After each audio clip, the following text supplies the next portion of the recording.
Sesi pertama untuk bertanya 3 orang. Raise hand terlebih dahulu, lalu memaparkan apa yang akan ditanyakan serta tertuju kepada siapa.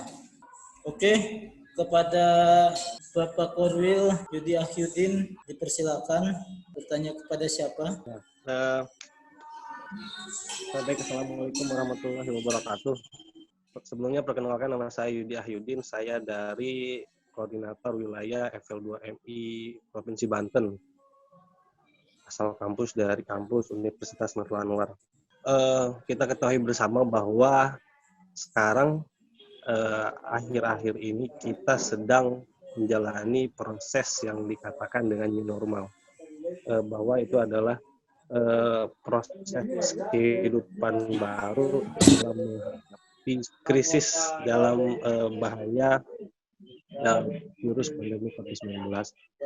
Tentunya dalam kesempatan kali ini yang ingin saya pertanyakan adalah saya melihat bahwa kenapa lembaga legislatif pada menghadapi COVID-19 ini sedikit kurang aktif dalam penanganan COVID-19, atau mungkin ini penitik beratannya ada di wilayah eksekutif atau seperti apa, tapi dan juga yang saya dengar kemarin ada peraturan bahwa eksekutif bisa melakukan suatu kebijakan tanpa harus ada persetujuan dari lembaga legislatif. Nah, yang ingin saya pertanyakan adalah apakah memang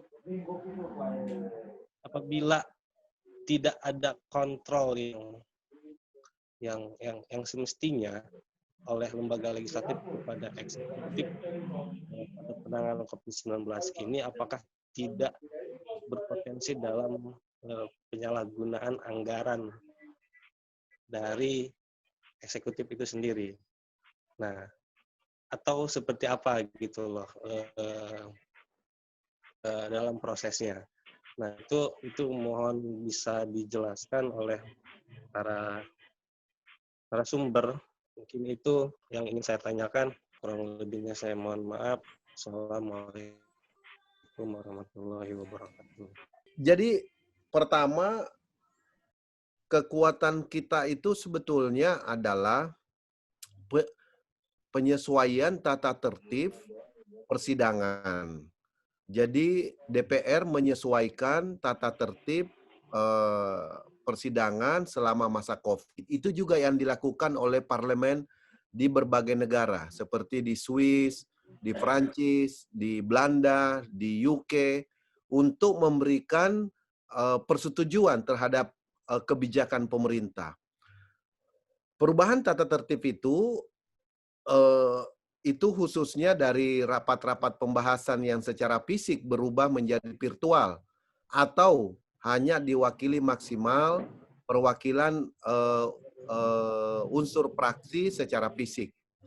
Kemudian yang kedua, setelah itu justru selama COVID ini saya menyaksikan bagaimana DPR bekerja ekstra untuk bisa memastikan bahwa apa yang direncanakan pemerintah itu betul-betul bisa segera disetujui dan akhirnya bisa dilaksanakan. Kenapa? Karena kita tahu ini masalah jiwa manusia. Masalah keselamatan rakyat Indonesia yang tidak bisa ditunda. Karena itu pemerintah setelah Presiden mengeluarkan Kepres nomor 11 tentang kedaruratan kesehatan nasional, kemudian Presiden mengeluarkan Kepres nomor 12 tahun 2020 tentang bencana nasional, maka secara resmi seluruh kebijakan di bawahnya itu menyesuaikan dengan status kondisi negara kita. Nah, dalam kondisi seperti itu, maka mekanisme pembahasan, misalnya perubahan postur APBN tahun 2020, mau tidak mau menyesuaikan dengan kondisi yang ada. Lalu kemudian dibuat turunan daripada undang-undang itu, kemudian dibuat Perpres nomor 54 tentang perubahan postur APBN dan kemudian direvisi menjadi Perpres nomor 70.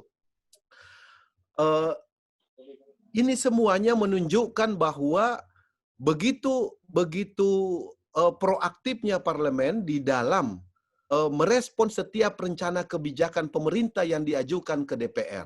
Karena kita sadar betul ini menyangkut jiwa, nyawa, dan keselamatan rakyat Indonesia. Jadi tidak ada spirit sama sekali bahwa kewenangan kita diambil alih oleh eksekutif. Sama sekali bukan dalam konteks, tapi dalam konteks bagaimana menyelamatkan jiwa dan nyawa rakyat kita. Itu yang pertama. Yang kedua, kita tahu bahwa fundamental krisis ini adalah krisis kesehatan, tapi kita mengalami keterbatasan di bidang infrastruktur kesehatan. Industri kesehatan kita tidak cukup memadai, sehingga mayoritas kebutuhan peralatan kesehatan harus diimpor.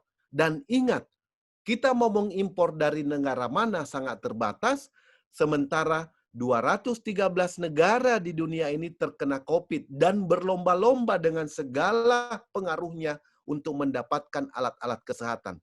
Ini tidak mudah dilakukan sebuah bangsa, sebuah pemerintahan dalam situasi seperti ini.